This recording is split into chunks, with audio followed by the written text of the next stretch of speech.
Well, welcome to my shop. I was just wanting to do a shop tour today. So, start off over at the corner. This is for my automotive and heating and cooling tools, electrician tools. And then next to that, I've got my computer desk and some small tooling like the measuring tooling, micrometers, vernier calipers, everything there, entry door, and then the big tubing here is for my router plane. I'm building the router plane to do the bigger thick slab lumber, and then I've got a few pieces or my parts cabinets. Love these things. If you don't have parts cabinets, I really highly recommend them. They have been more helpful than just standard shelving in organizing the garage and cutting down on space, which is extremely nice. And I've got the tall one here and then 3 more back on a cart as well that I can show you guys. So I'm in the process still of organizing. Currently this spot where I'm standing in is where my forklift gets parked. It's kind of annoying to have to park it in my garage, but so on the other side of the door is my 24-inch planer. Pretty nice Rockwell planer made by SCMI. This is a bandsaw I'm given to a friend. It's a little 10-inch Delta, extremely nice little bandsaw. It's similar to the 14-inch bandsaws, but just a smaller capacity, takes up some less room. So here's my powermatic mortise machine. I guess I could talk about how much I paid for these as well. This one I'm in for $450. That was my buy price. I picked it up with a few other machines that I sold. So I'm actually technically in my whole woodworking shop for free, because I've been buying and selling woodworking equipment to get the equipment for my shop.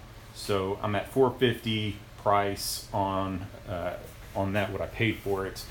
And tripping.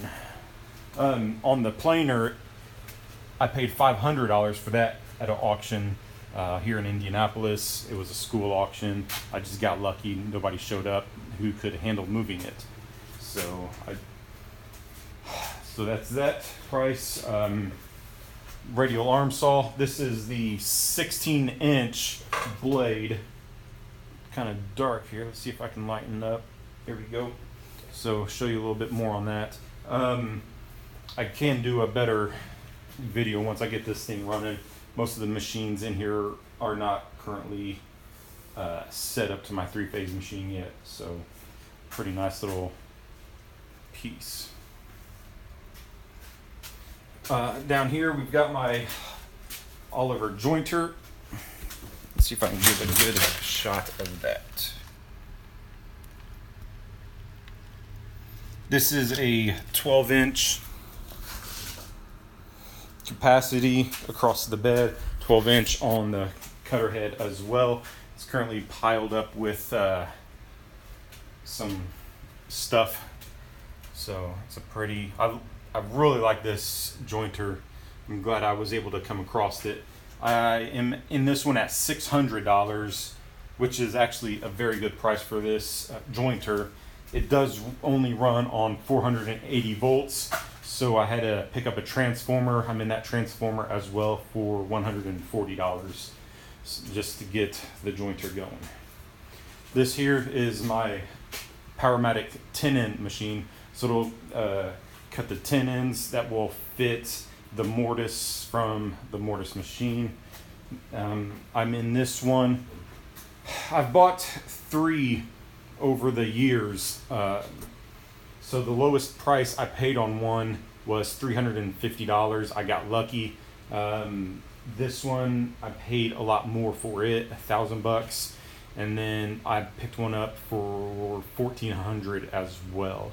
And I've sold 2 of them for $2,000 to $2,500. So one went to an Amish guy, he didn't need the electrical motors, gave him a little bit of a break, and he bought a little bit more equipment off of me. So back in the corner, I've got the dust collector Cyclone.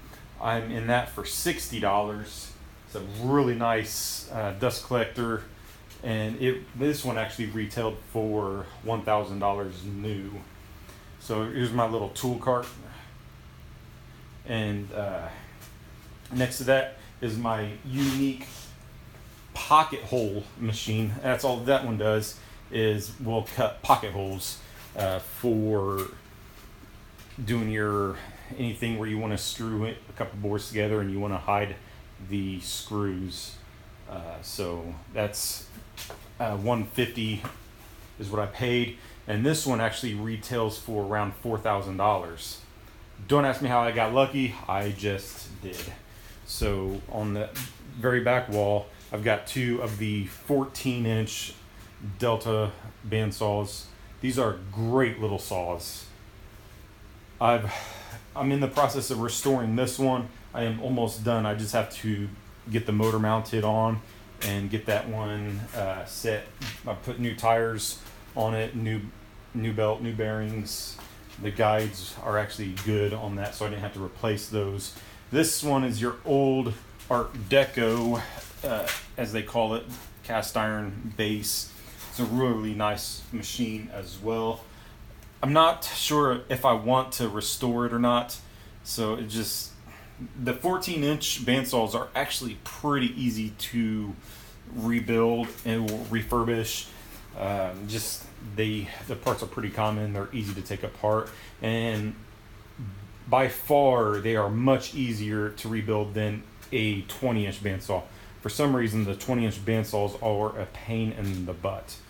So here I've got 3 of these parts cabinets, and I picked these up for around $60 a piece, mainly because the ones that are over here has saved me so much room and so much trouble on organizing that it's worth the money. I mean, they're just great to have. So let's go into the center is my Sawstop. This one is the $4,500 industrial cabinet saw. I'm in this for $1,300. I've bought 3 of these Sawstops for around $1,000 to $1,500. I've sold 2 of them at $3,000 or more. So they're a really nice saw. I'm sure you guys are familiar with Sawstop. So this is my shop. Thanks for checking out my channel. So got all kinds of cool stuff in here. Got my canoe frame, so I can build the cedar strip canoe. I've had that for a few years. I've just got to get my shaper going. I've got a couple of them down at the Amish community. They're storing a few of my machines, as well as those 2 shapers that I need to cove and bead the strips, so that I can put them together easier and not have to do as much sanding, and also they hold a little bit stronger. So also the other machine that I let a friend borrow it, is a 20-inch bandsaw Delta, same manufacturer as the ones in the back. As soon as I can, I need to pick that up and get that in here as well. So thanks for checking out my channel. Oh, and don't forget to troll me in the comments section. Thanks again.